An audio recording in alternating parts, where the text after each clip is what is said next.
The former owner of the Timepiece Gentlemen, or TTG, Anthony Ferrer, has been sentenced for his involvement in a multi-million-dollar scheme. He's been sentenced to nearly 6 years in federal prison. Now, Ferrer's been in custody since November of 2023. In October of 2024, nearly a year later, he did plead guilty to 1 count of wire fraud and 1 count of mail fraud. We've finally heard the sentencing through a release from the US Attorney's Office. Just this Friday, they published the sentencing results as well as some more information about the case. They identified that there was dozens of customers that had been swindled of millions and millions of dollars. In fact, they say at least 5.6 million US dollars. So what was happening? The Timepiece Gentlemen was a YouTube channel and a physical store and an online store, and they worked on consignment. They were taking luxury brands on consignment and evidently receiving funds when they were selling them, but not paying those funds out to the customers. When customers were asking, apparently they were getting lied to and getting told the watches weren't sold and that sort of thing.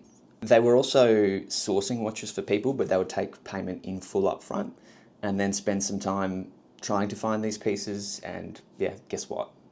And according to the US Attorney's Office, this money was being instead spent on a luxury lifestyle, luxury goods, supercars, luxury apartments, that sort of thing.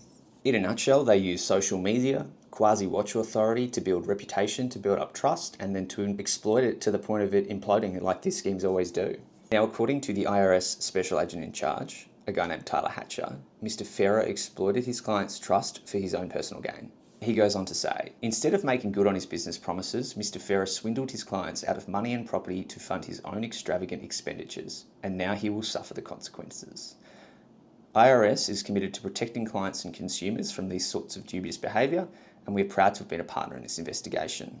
So this serves as a very serious reminder to do your homework when dealing with luxury goods.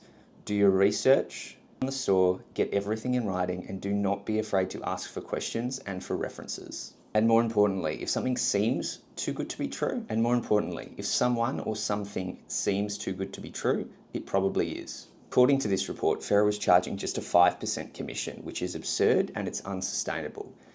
Across the industry, you can expect to pay 12, 13, 15%, even 20% for auction houses. There's a reason why, and it's because transacting and authentically does cost money. Anyone doing it for less than that, I'd be concerned. And anyone selling success or courses through a lavish lifestyle is another red flag for me. They're probably not rich and they're probably not successful. Anyway, hopefully this keeps other bad actors on their toes and scares them into doing the right thing. It does send a pretty strong message that there are consequences. It is nice there has been some consequences here, but do you guys think that justice has been served? Is 6 years in federal prison enough for the crimes committed?